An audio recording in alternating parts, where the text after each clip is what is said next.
Assalamualaikum warahmatullahi wabarakatuh. Perkenalkan, nama saya adalah Dika. Kali ini saya akan membahas tentang AED, Automated External Defibrillator.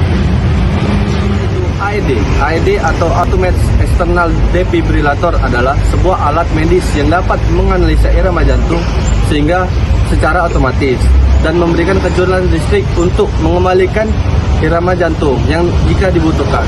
Alat ini berfungsi untuk menolong orang yang mengalami henti jantung. AED memungkinkan lebih banyak orang untuk merespon keadaan darurat medis di mana defibrilasi diperlukan. Karena AED adalah perangkat portable sehingga memungkinkan digunakan oleh orang non medis yang memahami pemakaiannya. Materi selanjutnya yaitu keuntungan pengguna AED. Yang pertama itu aman untuk digunakan. Yang kedua, tingkat kesuksesannya tinggi. Dan yang ketiga, mudah digunakan. Manfaat memiliki AED. Yang pertama, mengurangi tingkat kematian karena henti jantung. Yang kedua, meningkatkan tingkat kelangsungan hidup hingga 60%. Yang ketiga, mudah digunakan dalam menyelamatkan nyawa. Dan yang keempat, selalu lebih baik untuk bersiap.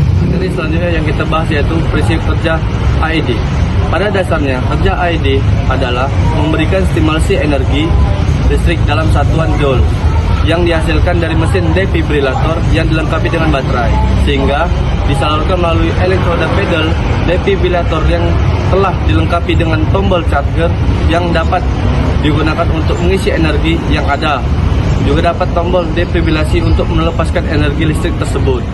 Pada saat kondisi irama jantung yang kacau, seseorang menganalisa dengan melihat grafik EKG yang ada pada layar monitor, kemudian menentukan berapa energi yang digunakan.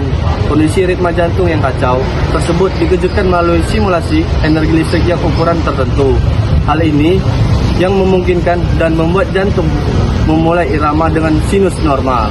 Dari sini kita bisa mengetahui bahwa fungsi AED sangat diperlukan dalam hal keselamatan, khususnya pada tempat-tempat emergensi.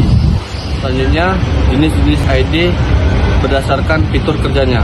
Yang pertama, AED manual. AED manual menghasilkan kejutan secara manual. AED manual bisa dilengkapi dengan monitor EKG untuk mendeteksi dan menganalisa jumlah energi yang akan diberikan. Yang kedua, AED semi otomatis. AED tipe ini menggunakan tenaga kejutan secara langsung ke jantung. Biasanya digunakan untuk di ruangan operasi dan situasi tertentu. Yang ketiga, AED otomatis. AED ini akan menganalisa ritme jantung pasien secara otomatis dan akan menentukan berapa energi yang akan dilepaskan. Alat ini biasanya digunakan di tempat outdoor karena bentuk yang kecil dan ringan dibawa kemana-mana. Materi selanjutnya yaitu kesalahan saat menggunakan AED. Penelitian menunjukkan bahwa tingkat kesalahan mesin AED dalam mendeteksi dan mengatasi henti jantung sangat kecil, yaitu hanya sekitar 4%. Sebagian besar kesalahan terjadi karena kelalaian orang yang menggunakan alat AED, yaitu yang pertama, jika pengguna AED tidak sengaja mengabaikan instruksi menekan tombol kejutan listrik. Yang kedua, masih melakukan kompresi dada saat AED menganalisa denyut jantung. Dan yang ketiga, salah menekan tombol AED. Selanjutnya yaitu bagian-bagian defibrillator. Yang pertama, baterai sebagai sumber DC. Yang kedua, patch defibrillator sebagai elektroda untuk mengantarkan listrik. Yang ketiga, monitor. Yang keempat, kabel EKG sebagai pemantauan EKG. Dan yang kelima, kabel SpO2 sebagai pemantauan saturasi oksigen. Selanjutnya yaitu cara kerja AED. Yang pertama, tempelkan dua elektroda di AED ke dada pasien. Yang kedua, setelah terpasang, hentikan CPR dan tekan analisis dan pastikan tidak ada yang menempel di dada pasien. Yang ketiga, jika sudah dianalisa, akan ada langkah selanjutnya. Dan jika harus dikejutkan, pasti tidak ada yang memegang pasien. Dan yang keempat, ikut setiap langkah diperintahkan AED.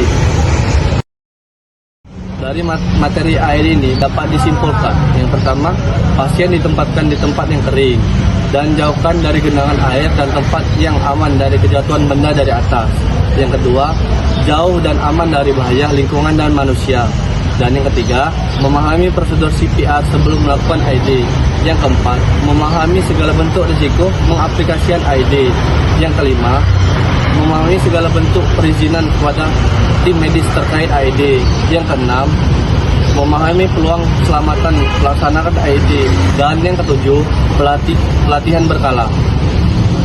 Sekian video dari saya tentang AED ini. Lebih dan kurangnya saya mohon maaf. Wassalamualaikum warahmatullahi wabarakatuh.